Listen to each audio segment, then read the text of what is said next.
Joining us now to talk about that, former Bank of Canada Governor David Dodge. Hi, Mr. Dodge. Good to see you as always. Thanks for making the time. Hi, Vassy. So 3 premiers now writing to the man who holds the job you once held, asking for a pause on these successive interest rate hikes. What do you think of that? What do you make of that?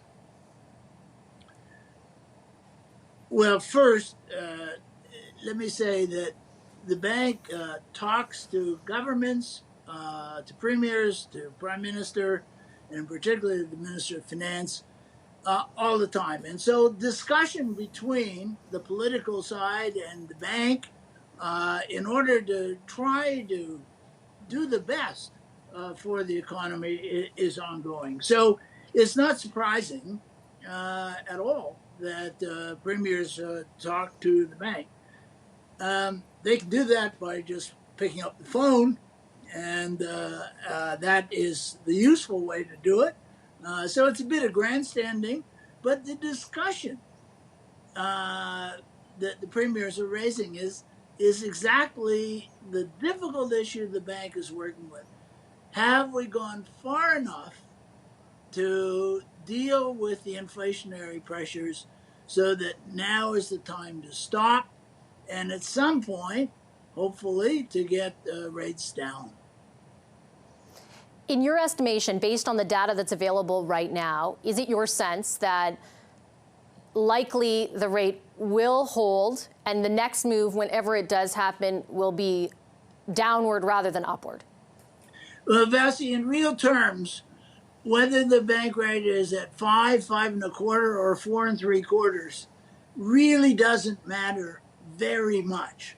That degree of fine tuning really doesn't matter very much. The big question is, how long is it taking for the rate hikes that we've had so far to actually begin to bite? And we've all been surprised. The economists, private economists and governments and the bank has been surprised that the rate hikes that we had earlier this year and late last year have not had as much bite yet in terms of reducing excess demand. We think it's coming, as the Bank of Canada said in its last two reports. We think it's coming, but it's very difficult getting the timing exactly right.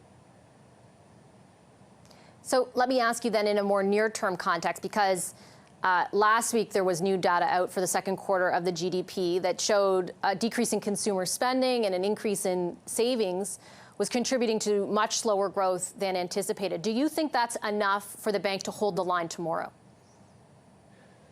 Well, that's a piece of data. It's only one piece of data.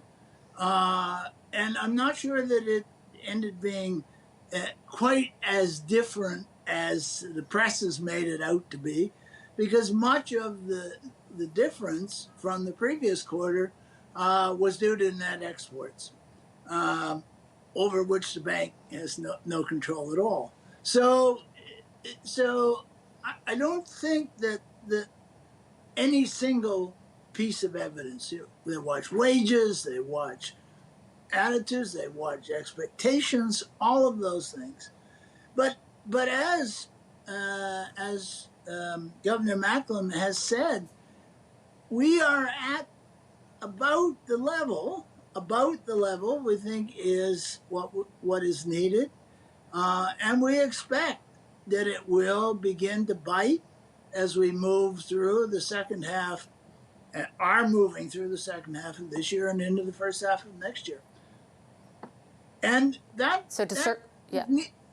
Vassy, unfortunately, when you have a period of excess demand, as we have had, and we've pushed prices up, it takes a period of slow growth, or certainly growth that is less than the capacity of the economy for a period of time, to squeeze that inflationary pressure out.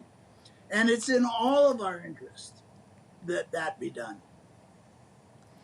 Do you have a sense of how great that pressure might get? And by that, I mean, Do you have an expectation of how soft the landing, quote unquote, of a recession might be, or the prospect for a recession here? No, my expectation has been for the past 18 months now that we would go through a period of essentially zero growth, which would mean that you'd have growth 2 or 2.5 points less than the capacity of the economy to produce over that period of time. And you needed that period of growth slower than capacity in order to deal with that inflation problem. And so I think we've all expected that we'd have a period of very slow or zero growth for a period of time. Okay, Mr. Dodge, I'll leave it there. Appreciate your analysis this evening. Thank you. Okay, my pleasure, Vassy.